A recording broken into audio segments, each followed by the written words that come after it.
Society should implement a universal basic income in response to large-scale AI-driven automation. There are two key benefits to affirming the resolution. The first is resolving job displacement. The era of AI automation is inevitable and imminent. A 2026 McKinsey Global Institute report predicts that 800 million jobs could be displaced by automation by 2030. Widespread AI automation creates winners and losers and exponentially increases income inequality. California Learning Resource Network in 2025 explains that the jobs that remain are low-skill, low-wage positions with limited opportunity for advancement, creating a skill gap for a large segment of the population. This leads to a polarized workforce. Michelle Mendoza of Columbia University explains that high-income countries increasingly use AI to augment human capabilities. Lower-income countries, by contrast, disproportionately use AI to automate tasks entirely. This is because resource and financial gaps preclude AI education.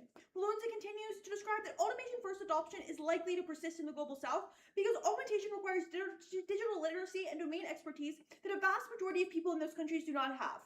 This unequal job loss perpetuated by AI automation has three devastating impacts. First is increasing poverty.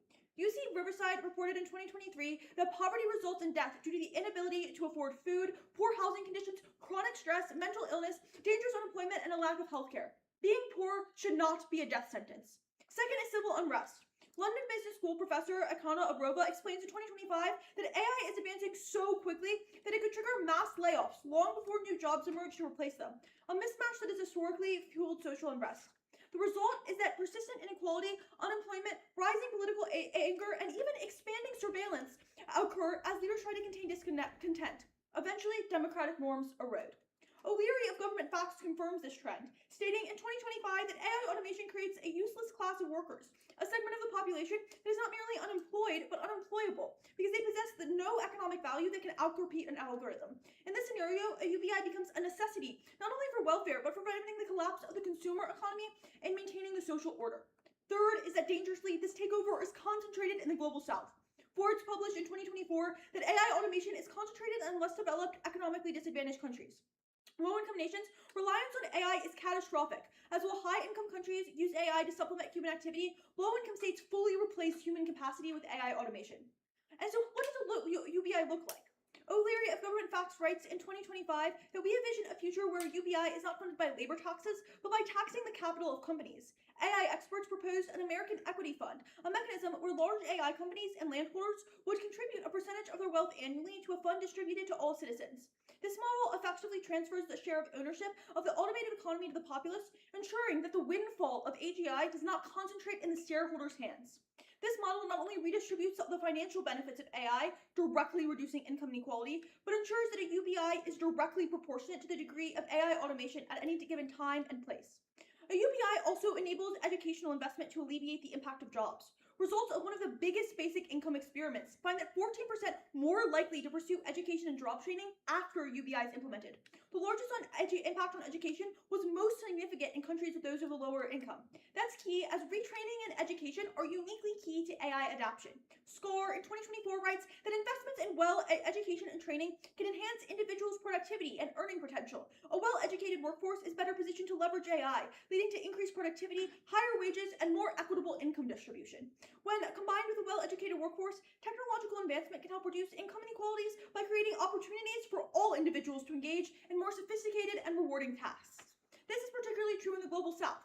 Muga of Canadian Global Affairs Institute concludes that given the risks in Global South, investment in education and vocational training is essential to prepare for coming automation. This requires UBI schemes. Promising examples have already emerged. Kenya, Namibia, and India are all piloting a UBI effectively. In the case, the research concludes that reskilling and education increase or UBI can actually increase jobs because people have the tools that are necessary. The World Economic Forum projects a net gain of jobs as long as we pair it with the education that is only possible through a UBI. The second argument in favor of the resolution is innovation. A UBI would catalyze the development of businesses that grow the entire economy. Dr. Richard Carrier explains in 2020 that it's also important to remind that when anyone doubting the merits of UBI is that every dollar of a UBI goes directly back into the economy.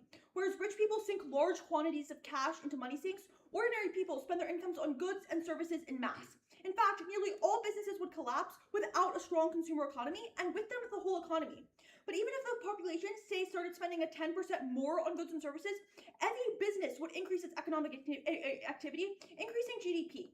Since nearly every every dollar of a UBI goes back into the economy, particularly local economies, it actually isn't wasted, but it's an enormous collective benefit. It benefits communities, not just individuals. This directly translates into increased AI innovation. As Scott Stanton reports, if everyone receives a UBI, then the fear of hunger or homelessness would be eliminated. It's gone. And with it, the risks of failure are considered too steep to take a chance on something. It enables more people to actually afford to create a new product or service instead of just thinking about it, and enables consumers who can purchase these new products and services. A UBI would decrease the impact of failure, and with it, unlock a whole host of innovations that we can't dream of. Innovation is crucial. As there is high risk of multiple threats, it becomes ever more important to resolve these threats with innovative solutions. Our Dr. Pierre Millet reports that the threats converge from the climate crisis to democratic decline to disease spread and conflict. We need innovation to pave the way in finding the next generations of solutions. Thus, we proudly affirm the resolution because we stand with the working class and we stand with finding an effective path forward.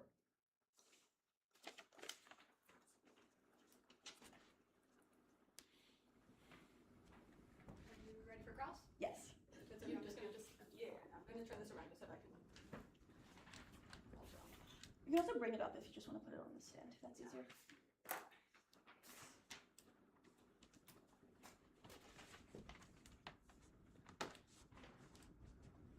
All right. So you mentioned that UBI it should be implemented worldwide, right? Yes. So how do you determine how much each person in individual countries get? So it would be adjusted for the cost of living in each respective country. So obviously $1,000 in the US is different than $1,000 in Kenya. So we think adjusting it to the cost of living would be the most effective way for societies to see the benefits of a UBI. Wonderful. And you mentioned that you're going to be using companies in order to fund this, right? Yes. And how would that work if you would like to So explain? we have described a process called the American Equity Fund, which is something that AI leaders have proposed in response to increased AI automation. So the way that this would work is that a certain proportion of their profits, or not just their profits, but their revenue broadly, would go into a fund that would be used to pay out these UBIs across the world, and they would go to the places that they are causing AI automation. So it would be directly proportional to the amount of AI automation that's happening in a specific area, since the resolution asks us the question of, in response to AI automation, how should a UBI be implemented? Awesome. So that would just be companies that specifically use AI, or just all companies? It would be AI companies, so companies that are automating. So any automation firm, or OpenAI would be an example. Anthropic, we're all examples of big AI companies. There's obviously smaller, more regional ones. We'd also probably leverage this on data center profits and things that increase the use of automation broadly. For sure, yeah. 86% most jobs that are directly threatened by AI are usually administrative, depending on the area, as you mentioned. So that would include companies that are, for example, like smaller regional companies, as you mentioned. Would those be paying the same percentage of tax So they as bigger companies? Just to clarify, our tax is on the AI companies themselves, not companies that use AI. So I think that's sort of a distinction. So the people that are hiring administrators and they are using AI in their companies, they wouldn't necessarily pay the tax. Although we would probably say they pay some sort of fee that it goes along that the AI companies are going to forward. Gotcha. What would that fee look like? It depends on how the AI companies would structure it. We think we would tax AI, or we think they would tax AI companies. What they do to offset that tax is up to the individual company.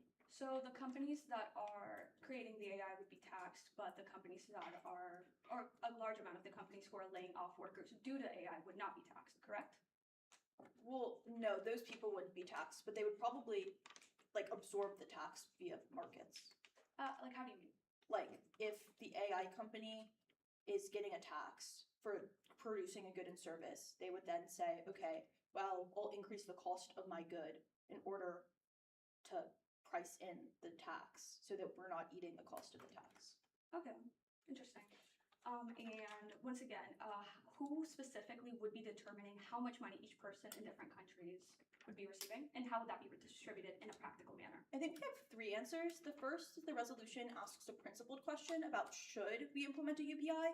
So I think all of these questions that get into the details of the policy sort of obfuscate core resolutional debating. But secondly, when it comes to determining the specific levels, we think it would be the individual governments of the country and that would determine sort of the cost of living and then would then apportion it directly. But obviously this would look very different depending on the country. And if you want to have that conversation, I can cite a specific country and what that would look like. Yeah, for sure. And you mentioned that that this universal basic income would allow for training. Would that be a that's working in tandem with universal basic income? Well, no. Our argument is that a UBI would allow people to have the revenue and the income stream that allows them to sort of unlock the potential to do things like learn, to do things like go back to school, etc. We've cited a study that says that people are significantly more likely to go back to school in the event of a universal basic income, that it looks at historical UBIs in the way that they increase educational potential. Wonderful. Thank you so much.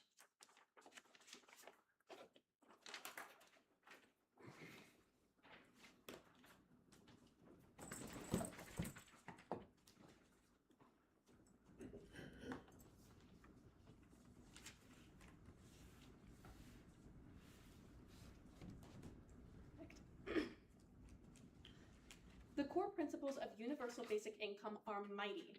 The believers of UBI praise it as a fight against poverty, a fight for economic prosperity. Like many things mighty, though, UBI is destined to fail. Today, my colleague and I would like to discuss with you all why UBI is a failing framework and how an alternative system is not only more effective in combating AI-driven automation, but more sustainable overall. Most of us have likely heard of the multiverse theory, but for those of you who haven't, let me explain. Popularized by Marvel in recent years, it's the idea that our space and time is one of many, if not infinite universes. Anything your wildest dream can come up with likely exists somewhere. So I'd like to introduce you to two of these hypotheticals. The first is a world exactly the same as our own, but the global community decides to implement universal basic income for all people.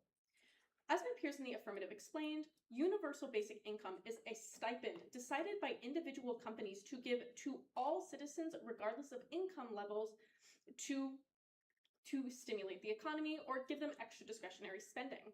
The benefits of this cash for all system seems wonderful. The idea that people will have a revenue stream to learn, go to school, and benefit overall is novel.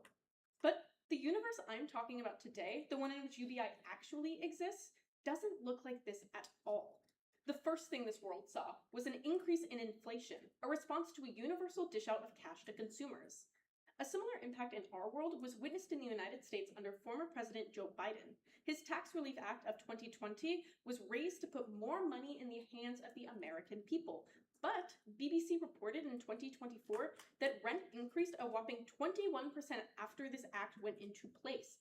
A large majority of this because of the discretionary spending that was happening. Moreover, the Cato Institute clarified in a 2024 article that poor Americans were disproportionately impacted by this rent hike. Now, this may seem like an intuitive conclusion, but it is the maintenance of these rates over time that have continued to widen the gap between our globe's richest and poorest, perpetuating the poverty cycle in which over 800 million people fall victim globally. Furthermore, the Economic Possibility Organization shows that there is a likely long-term possibility that UBI lowers the worth of the dollar after its implementation because work is now worth less. UBI is not as useful or empowering as the affirmative makes it seem, and its ultimate goal to support people impacted negatively by AI automation does not effectively assist those with the most to lose. The second thing this world saw was a drastic shift in consumer life. Not the every so often activities, but the things our friends, families, and peers do every day. Middle-class people often experience a concept known as lifestyle creep. The idea that because they make more money, they spend more than people that make less. This means that despite earning more, these people are still living paycheck to paycheck in the same manner as those who are wealthy, or less wealthy than them. Those most at risk to AI-driven job loss, your educators, finance and business operators, secretaries, the list that never seems to end, they are the people who make up huge chunks of the middle class impacted by lifestyle creep, some 31% of Americans according to the American Enterprise Institute. Expecting these individuals to downsize in the face of AI is not a reasonable solution to curbing the impact of this automation. AI actively threatens their jobs and thus maintains the ability to maintain mortgage costs, car payments, and other essential costs of living are much harder. This bracket is not only at risk of exacerbating the economic pitfalls of UBI, but are more importantly at risk of UBI being insufficient in maintaining their standard of living. But if universal basic income is ineffective in addressing AI automation, then how are we supposed to fight it? Meet Universe 2, a world exactly the same as our own, but with one key difference: the implementation of Universal Basic Services, or UBS, in around the world. Now, I'm sure that might get confusing. UBS, UBI, you'd be listening to me talk right now, but stick with me because they are very different. As opposed to universal basic income, a need-blind cash-based system for citizens and permanent residents typically, universal basic services is the implementation of reasonably free and accessible transit, higher education, and healthcare for all peoples within a nation to use regardless of citizenship status. We propose that universe number 2 is the ideal universe for addressing AI automation due to the circumvention of UBI's downfalls and the ability to retain education that the affirmation boldly points out is incredibly important in retraining. Moreover, the freedom of an individual to choose what is best for them is ultimately still maintained under UBS the same way it is for UBI. Take the United States status quo as an example. The Bureau of Transportation Statistics reports that lower-income households spend a much larger portion of their salary on transportation than any other class. The KFF organization showed in 2025 that 39% of Medicaid recipients' income was spent out of pocket on healthcare. Furthermore, all income brackets are struggling to pay for higher education, with well over half of undergraduate students reporting as being forced to take on student loans. Ultimately, the goal is to best support our globe with the rise of AI coming about. That can mean loss of income or job loss entirely, but those who are most impacted are also the most to suffer from UBI implementations. Universal Basic Services provides an alleviation of necessary services used most frequently by those suffering the most. Thus, universal basic income is not nearly strong as universal basic services.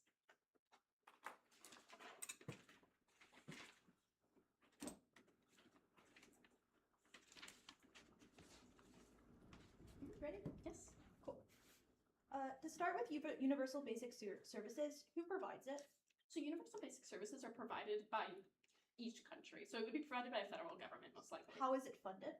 So it would be funded in similar ways as most UBI implementations. So higher taxes, it can be variable. So it would be the AI companies pay into a fund that is then distributed to UBS? I think that's actually an incredible idea. Again, a lot of these are going to be variable. If we're making the scale global, as the affirmative puts out, each of these countries are going to have different ways that best accommodate their AI-specific problems. But an AI fund that specifically taxes companies developing these to fund this is I great. guess I'm a little confused with how universal basic services wouldn't cause the same form of inflation. Let's just say you're like a healthcare provider, right? And you suddenly know the government is going to pay for everyone's healthcare universally. Why wouldn't you just hike up the prices of healthcare? Because you know you have a fixed market. So that's a really great example. UBS, many models of UBS are implemented over a longer period of time than UBI because of the initial demand and the amount of economic impacts this incurs. Okay, so then I'm confused. So your solution would be to slow roll. What would we start with as like the starting UBS? UBS, it would be a rollout of these systems in a way that best accommodates for a specific country's people. So if there is high demand, such as in the United States, healthcare would be implemented on typically a triage basis, meaning the people that need it most immediately would be able to receive free healthcare, and then it would increase. But why wouldn't that have the same inflation thing that I explained before? So UBI, the way that it works is everybody receives cash. This is variable. One of the major critiques of UBI is that landlords are able to increase rent, and this is particular. Yeah, but that's true of healthcare companies. So you see what I'm saying? That's like if you have a fixed market, so let's say you're the government and you have to provide these people healthcare, why wouldn't that have the same inflationary effect? Where healthcare companies are like, well, we can just increase prices and the government has to pay it. So wouldn't that spike prices throughout the economy? Well, the government is footing the cost, and this could come out of other governmental funds that are being provided by, again, individual countries. But UBI is the direct responsibility of each individual citizen to pay, meaning that footing the cost for UBS and avoiding inflation is the government's responsibility and much easier to manage. Okay, I guess I'll start just having a conversation about the Biden inflationary example. So Fed 2024 reports that absent the Biden implementing those tax cuts, we would have had an economic recession, disastrous economic effects. So if you were Biden, what should Biden have done in his instance instead of giving people money? So again, making people have... It's a really difficult question. Again, there's a lot of contentions about it, and my personal opinion is going to differ from many others. I personally would have allowed for more access to welfare programs, supporting people in more. But how would have that solved boom bust cycles that were going to cause the collapse of the U.S. economy? So the collapse of the U.S. economy was not just because of those tax cuts, but in large part the raising rent was due to these tax cuts. I'm saying that by specifying these needs and where aid is going, that it would make.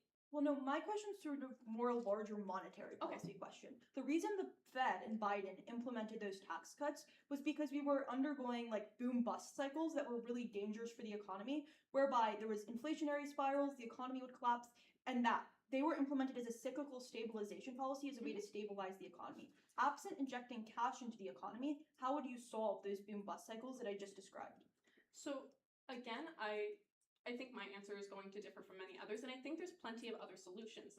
Really, my main point here is saying that cash is not working statistically. I personally would make sure that welfare programs are able to cover costs that make this boom bust cycle. How do welfare costs create stability, like macroeconomic stability in the U.S. economy?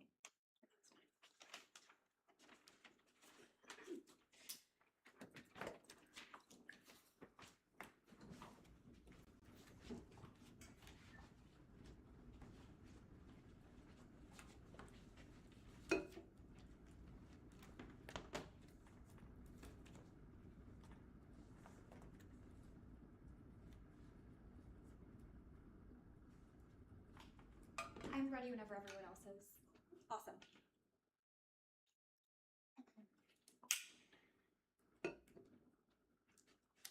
The negative has made a lot of claims in this debate, but at the end of the day, they fail to grapple with or even contend one simple fact. By 2030, 800 million citizens globally will lose their jobs. The University of Sydney published 2 days ago that the job loss is starting now, with AI taking over entry-level jobs and 46% of college graduates being underemployed. If the negative cannot outline how 800 million people will put food on the table and clothes on their backs, you should not feel comfortable voting for them. But then let's go on to their arguments about inflation. This argument does not hold up with the realities of a UBI policy for 3 key reasons. Number 1, empirics prove there is no inflation with a UBI. Michael Howard, a professor at the University of Maine, speaks to how Alaska's permanent dividend fund saw no increase in inflation after giving people $1,600 annually and had no effect on people's willingness to work. Additionally, in experiments in the 1970s, there was no inflationary effect because of a UBI. So while this is a very nice theory, it fails to correlate with the historical examples that we've provided.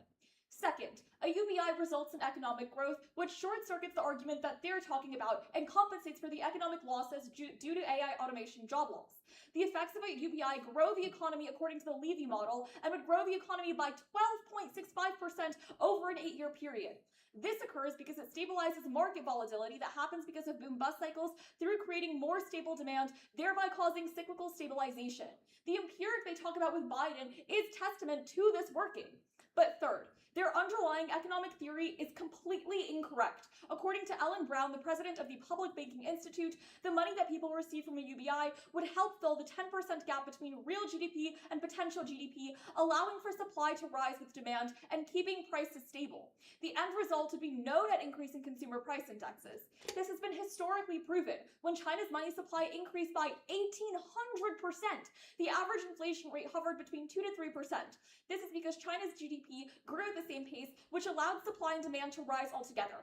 Let me put into perspective for you the world with the affirmative. Insofar as 800 million people don't have jobs, those people don't have discretionary spending to begin with. The UBI gives them that power, so it means it's compensating for an already deflated economy, which precludes the inflation impacts that they are talking about. But then let's go on to their argument about lifestyle creep. This is effectively an affirmative argument. We can agree, teachers, secretaries, administrative jobs are all losing their jobs to AI automation. The question you need to ask yourself when making this decision is, what happens after that? How are these people going to have discretionary income? How are these people going to enhance their skills so they can actually adapt to a world with AI automation? The only way to do that is through giving them that $1,000 UBI, because empirically, when you have that UBI, people have 14% more likely chance of going back into education, starting a business, and being able to return their their skills into something actually profitable in the new AI reality. But then let's go on to their argument about universal basic services. This is a great idea, but it's missing a couple of key things. First, there's the question of who provides universal basic services.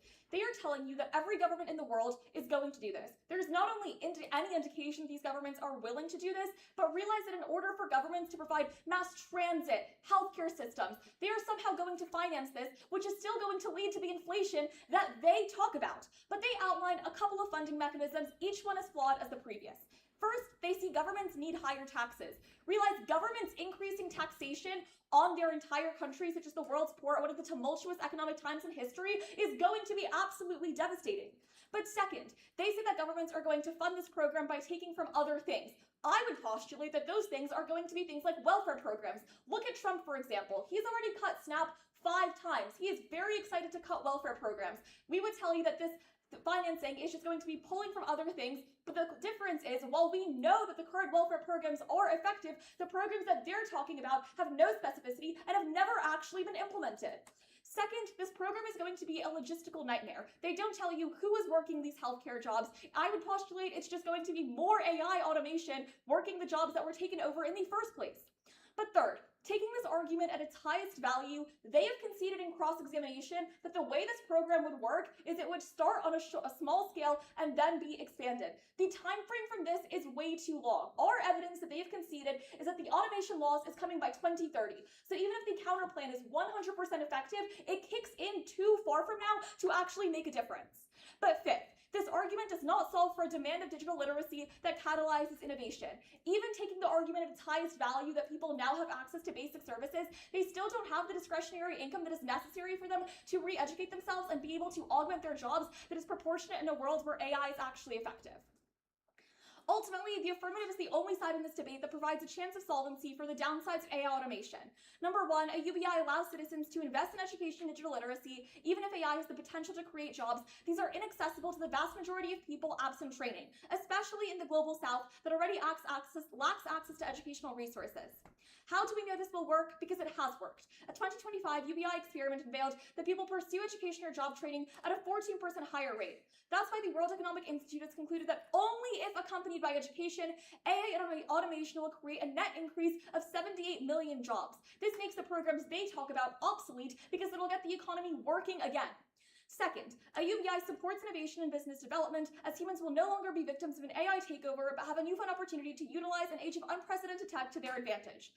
The affirmative is the only chance of solving for 800 million people devastated by AI and is the prerequisite to harnessing its benefits.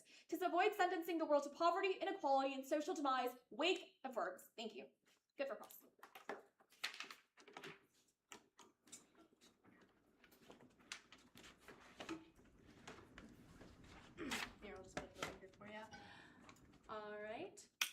Awesome. So I'd like to first bring up your point about UBS not allowing for investment in education and thus retraining. But if free education is a core value of UBS, how does this point stand? We would tell you that it's not clear where this education is coming from, who's providing it. Ultimately, you're just saying that somehow people are going to be educated, but it's really unclear how specifically it's going to work or if those skills are actually necessary. A UBI allows unique freedom for people to pursue skills that they think are going to be necessary and, more importantly, inventive businesses that promote the economy even further. But does the free time and discretionary spending that UBS allows when providing How does a UBS allow discretionary spending if it doesn't provide an income? Well, great point. When we talk about the allowances of transportation, of free healthcare, and free education, these are expenses that the predominantly lower class are already spending significant amounts of income on. When we provide them with free transportation, not only are we putting money back in their pocket, but we're creating conditions in which they can act freely. Right, so this makes sense in theory, but not in practice. It's not like all of these programs are going to be spawning from the ground, right? We would tell you that you need to tax, you need to somehow fund these programs, and what we've identified is if the government is the one facilitating this, there's 2 avenues they have for funding. The first is program cuts, the second is taxes. Both are very, very bad for poor people and ultimately are going to undermine the money they have. We would tell you that a UBI is an additional stipend that they can use, for honestly whatever they want, but empirically have used on education and business facilitation. Why does government reallocation mean cutting welfare programs? Why is it not a possibility for that money to come from other governmental avenues? Such as? such as working on overspending committees and taking overspending in different departments, cutting ICE budgets, cutting other All right, amounts of well, money. let's be real. The current administration is not going to be cutting ICE budgets when they've cut SNAP 5 times. It is very clear where our current administration's priorities lie, and I think your plan should be in accordance with the reality. But does the resolution not say society should, and is this not an ethical basis? It's definitely an ethical basis, but you're proposing very specific programs, and I don't think it's ethical to sentence the population to something that is going to cost them a lot of Do you think the peril. current administration would approve UBI if the point that you're making is the current I would administration tell would you not also it's not support relevant UBS? because our UBI is not government funded, it's funded by tech companies. So who would allocate the money coming from UBI to individual Americans or We would tell individual you that people? all the tech companies need is a list of information, like a census on the citizens, for example, in the United States, then they would be able to allocate the funds. It doesn't require government taxation or increases in budget. Is that not incredible overreach or possible surveillance into individual lives by individual for-profit companies? No, first of all, we would tell you that AI companies already have the necessary data on a smaller scale. That's how they develop their technology and make it accurately on humans. They do test it. Second, we would tell you that if you increase the amount of data that an AI company has, that actually makes AI more equitable because they have a larger base to train the data on. And three, I don't think it's really a risk if they have your basic information, like your name, where you live. Would they not need your bank information to give these stimulus checks to you? Yeah, so the way that would work, it would be a code of zeros and ones. They wouldn't actually be able to see the information. It would just be an encrypted code. That's already the way that banking systems kind of work. It's not like Chase Bank knows everything about me. They just know where to send the money without decrypting the information on their end. So this will be private allocation by private tech companies, or there's a fund that tech companies are funneling into that allocate this money to individuals? We would tell you it funnels into the government, or they can allocate it themselves. It really depends how the program is implemented per country and how they decide to do it. So if we're allowing, or if we're advocating for a framework where individual companies can promote these spendings, what's keeping them from stopping giving these stimulus checks? Again, as you said, this is a principled resolution. We're just saying they should do this. And second of all, major tech companies have already said that they are willing and enthusiastic to do this. For example, OpenAI and Anthropic. So if we're talking about this from should we do UBI, should we do UBS, why does the Trump administration's willingness to cut other programs? Because an ethical debate should not fail to take into consideration the realities of the government. We should do this program. We should not do your program because the cost of doing your program is detrimental to the American citizen in light of the United States government. But it's the reality. Ours does not have such risks. And that's time. Thank you.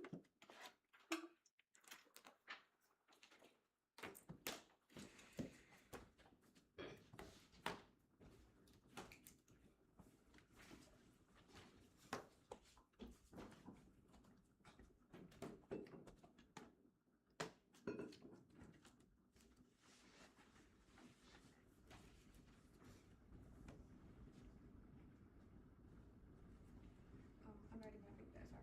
Okay. Awesome.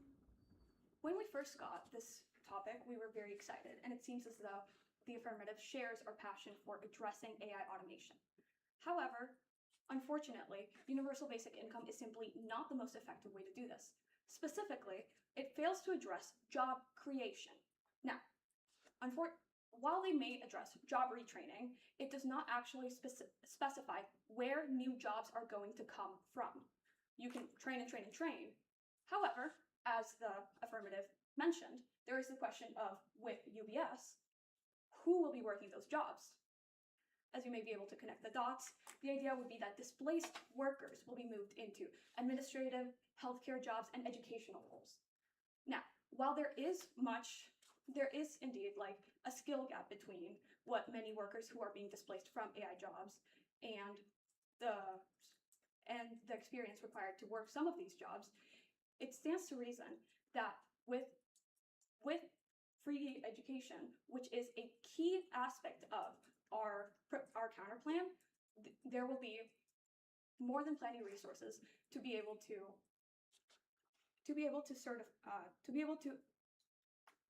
be certain that people who are displaced and undertrained for the jobs that become available through our counter plan will be able to receive this training and therefore rejoin the workforce. Now, as the affirmative mentions, there are no large-scale implementations of UBS. However, according to a University College of London study, which affirms that the UK currently has a very similar system in the economy to some UBS models, which was published in May of 2019, the UBS would cost approximately 10% less than basic income schemes. It would also directly target services that those in need used as opposed to giving a blanket income to all people. Now, once again, universal basic services have a really high inflation rate in comparison to, universal basic income has a really high inflation rate in comparison to UBS. As my opponents mentioned in cross, UBS will cause a rise in prices for, could cause a rise in prices for healthcare, and if implemented by the administration, there will be an issue with that. However, despite the affirmative stating that there will be space for, despite the affirmative stating that there will be space for and willingness from AI companies to fund this, they were unwilling to discuss specifics regarding the feasibility of this problem. Now, if they cannot account for the solvency of their own solution, despite most of their arguments and criticism being for the solvency of our own, it stands to reason that the questions about UBS are purely technical, specific. How are we going to fund this? Where is it coming from? The answer? It can come from the same place as you guys is. It's a great proposition, honestly. The idea that AI companies are putting money into a universal fund and that it's being distributed on a global scale. However, that means that we would be trusting governments to give out this money in the same way that we would be trusting governments to implement these systems. After all, I think it's fair to establish that there is no global agency that has sufficient reach, power, influence, and frankly, capability to implement UBI in any more significant and effective manner than UBS.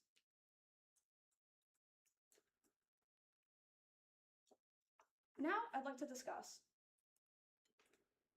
the ability to manage demand for systems under UBS. It all comes down to great planning, whether it's implementing UBS over the course of a few years to allow for healthcare professionals to come into the workforce in preparation, or it's simply adding more to the status quo in subway creation or more means of public transportation. It is true that there will be logistical issues and logistical things to consider as far as implementing UBS. However, that also comes with the long-term guarantee of job creation and of a facilitation for more workers for more discouraged workers who have been phased out and whose skills have been rendered obsolete in the face of AI automation to re-enter the workforce in new roles. Thank you. Great. I'm good for cross whenever you are. Yeah. Awesome. Yeah, I will. Do you want to set your stuff Yeah, down? for sure. Sorry, I know this is inconvenient. All good. Yeah, I'm perfect. No worries. Let me know when everyone's ready. You're perfect.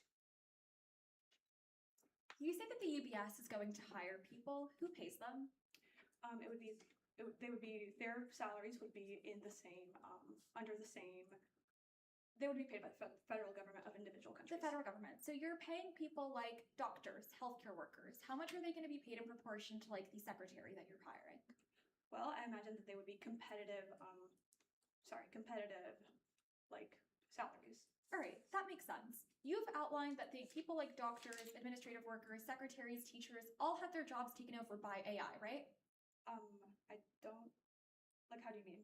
Well, you outlined in your first speech in your argument about like losing quality of life, etc., that the people that are losing their jobs are these admin roles, these secretaries, these teachers. Isn't that right? Correct. So why would we create a new market, and who would ever hire these people when an AI has taken over their job for cheaper? We would be implementing it federally, so that means that the government would be ensuring that these roles stayed occupied by humans. What incentive does the federal government have to promote a more expensive program if an AI could do their job? And an even better question is, who would ever pay more for a human doctor when they can get an AI one for cheap? Well, the federal government would be implementing this job in a similar manner as How can the federal government not just implement the job, but force people to be consumers of something more expensive than things with AI counterparts? The idea would be that these things would not be expensive. They would be free for consumers. So then how is the salary competitive when you have a cheaper AI that can do the same job? Well, there would be no AI, or There would be no AI automation? not within the federal programs, correct? Okay. What piece of evidence says that the UK has a UBS? Let me pull it up. Mhm. The University College of London study says that the UK's economic system is comparable to So a I actually looked UBS. at that same article, and it says that the UK UBS system was a proposal and was never actually enacted. So if your assumption is right and it was enacted, for how long and what were the statistical results?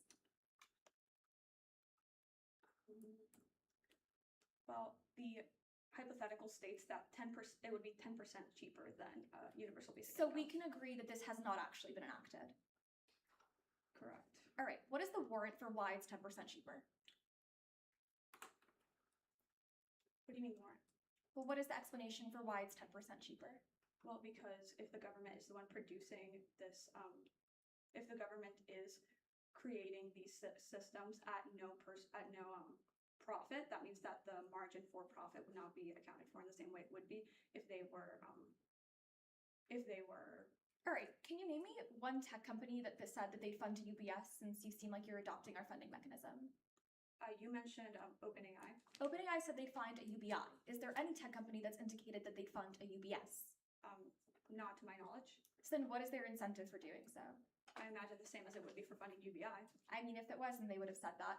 You say UBS results in job creation. What jobs are being created?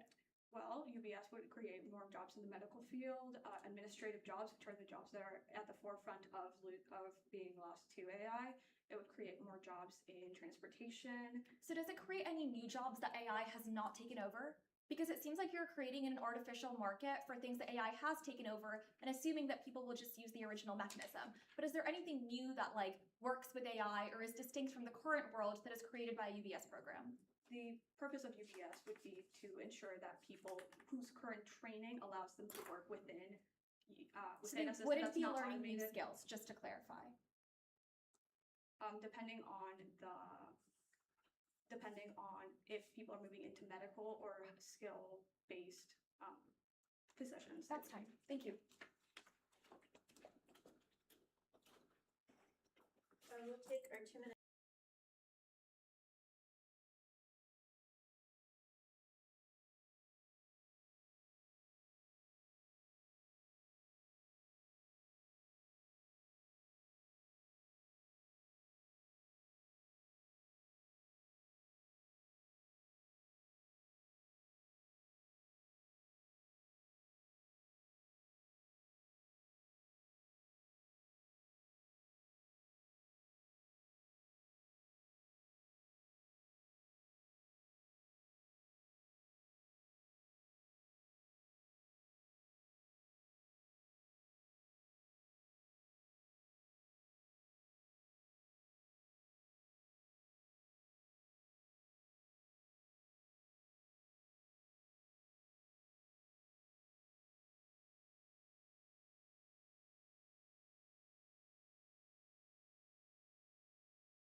The negative in this debate has failed to grapple with the fact that by 2030, 800 million people will lose their jobs. This means even if there are good solutions like a UBS or other long-term solutions, they do not grapple with the short-term devastation that AI is going to wreak on both individuals and our economy. In cross-examination, they said that they would slow roll a UBS system, which means even if you take them at their highest ground, there is no way that they can resolve for the structuring harms that AI automation is going to have in the context of people's lives, people's inability to afford food, water, and basic security. This is why Wake Forest is so proud to affirm the resolution, because of those three reasons. Now, I'm going to go down our offense for a bit. The first is inequality. Absent the affirmative plan, there will be massive levels of inequality. A UBS, while seemingly a great solution, fails to grapple with the fact that absent effective institutions and effective mechanisms, a UBS will inevitably collapse. There will be slow rolling out. There will be increases in prices. There will be a lot of uncertainty around the policy, whereas a UBI is a clean solution that you know will alleviate the worst harms of poverty. Secondly is social unrest, which they have no way to access. They have isolated that a UBS will take time. We have made a claim that the people that have lost their jobs right now are more likely to do things like protest, engage in poor behaviors, engage in revolutionary organizing against governments because they feel like their government isn't doing enough to protect them. That's why a UBI is specifically key to resolve all of these things, because without a UBI, it is not a fast enough mechanism to be able to solve the conditions that are happening right now. Now, the second point we've made is innovation, which has not been responded to in any negative speech. It allows for people to take risks. Knowing that your basic necessities are covered allows you to engage in more risky business opportunities, to invest some of your UBI into something that you may not have in the first place. We have read evidence that indicates that that is uniquely key when thinking about threatening or emerging threats. We need innovative solutions, which can only happen if people have their basic needs covered.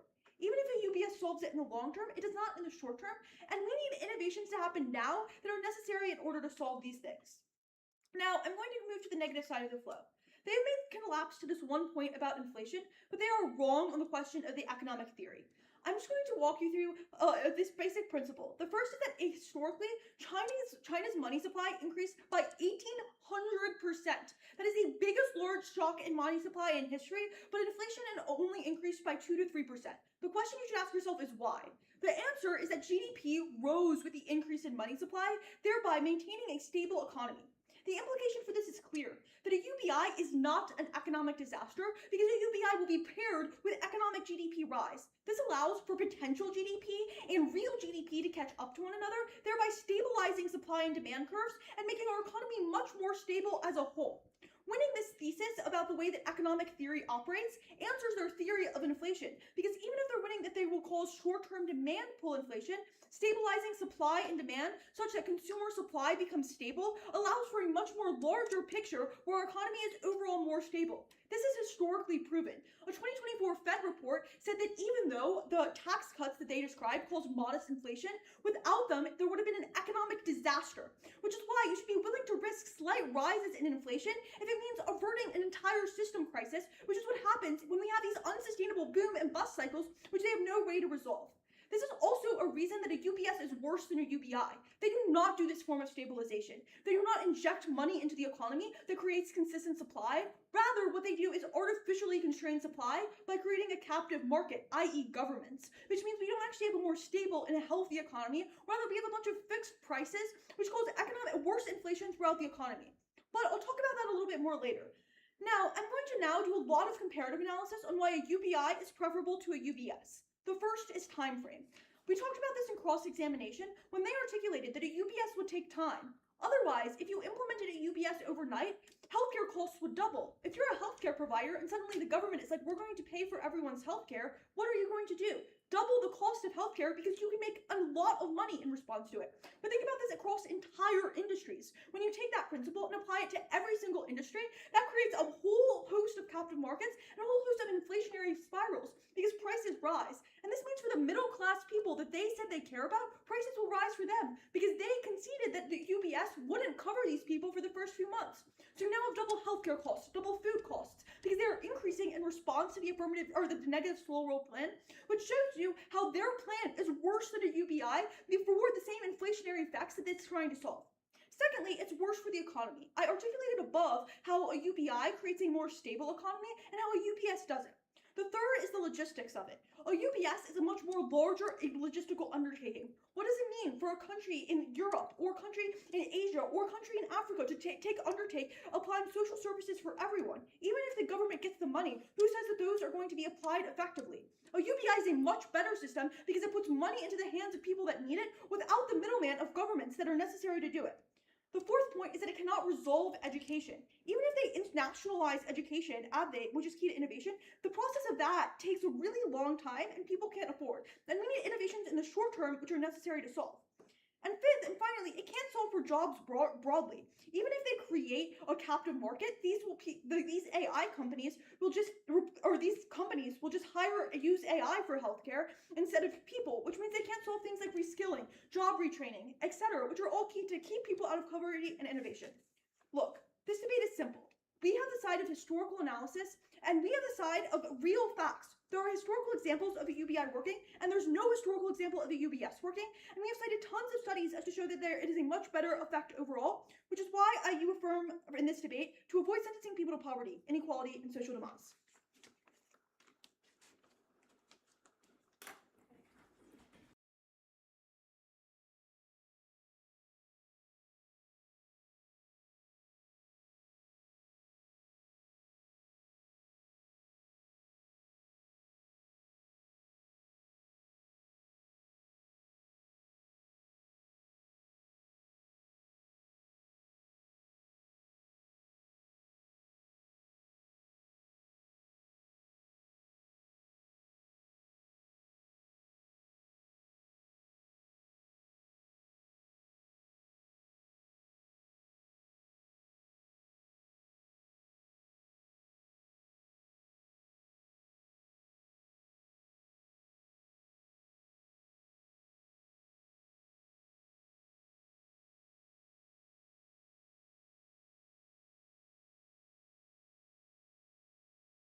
Guys, I really appreciate all of you coming out to be with me. I'd like to wrap this up with three primary things. First, I would like to frame the debate. Then, I would like to discuss why the why the negation believes that UBI fails. And third, I would like to discuss why the negation is firm in our implementation of UBS and why it is overall a better program for the world. Now, I'd first like to start by framing the debate.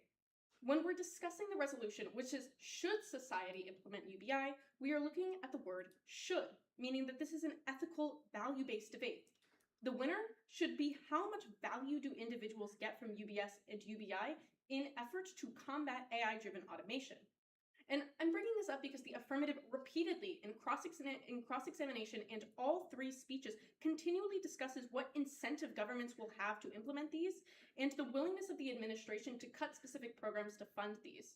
And while I think realism is an incredibly important topic, discussing nuanced things like the Trump administration's willingness to cut the ICE budget is not necessary in discussing the value of a UBS system over a UBI system in solving AI-driven automation's harm.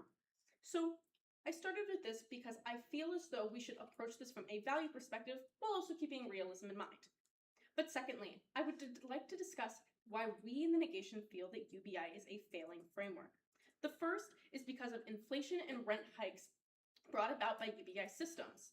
While existing UBI systems in much, much smaller scale implementations have seemed to not show these metrics like the affirmative puts out, I have plenty of studies saying that there is a very real and likely possibility that inflation will result from UBI.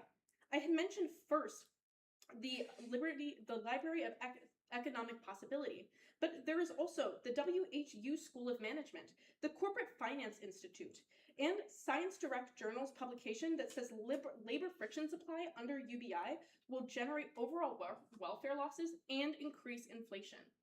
This is a very real possibility that is continually brushed away by the affirmative and will ultimately impact every single American, Canadian, anyone around the world.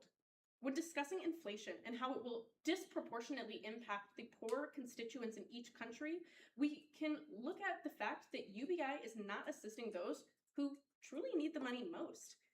And it's already giving money to everybody regardless of income status, meaning that now the basic needs and welfare of those making the most money are supported, and those making less money are now subject to increased rent prices and increased prices in basic necessities. The second reason UBI fails as a framework is that by replacing need-based welfare programs, which might possibly occur in other frameworks in other countries, because this is so variable, additional targeted need can be hard to implement. Now, stick with me, because I understand they want to funnel this money into a fund that will be allocated independently. But if this is insufficient, or need in that country exceeds what is given by the fund, then funding will have to come from somewhere. These alternate conceptions of UBI, if that would be what the government decides, is incredibly impactful on how much money each individual receives. But now, I'd like to move into why universal basic services is the most substantial framework we can use. First, it works in tandem with existing welfare programs, meaning that there is long-term sustainability. Unemployment benefits can still be received right now if somebody were to lose their job from AI automation. And with the implementation of UBS, that means that this longer time period that UBS is being implemented in can ensure that sustainability quotas are met. The system serves people more effectively than UBI. It also specifically targets industries used most by the poor: your transportation, your education. And this education sector is incredibly important in job retraining and allocation after AI automation goes into massive effect. And it is overall much less expensive than UBI, 10% more. This means that it helps economies that are on more of a budget while still maintaining these other positive solutions.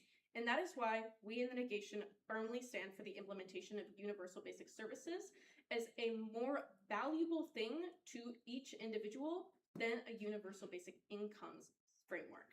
Thank you. Great debate. Thank you, guys.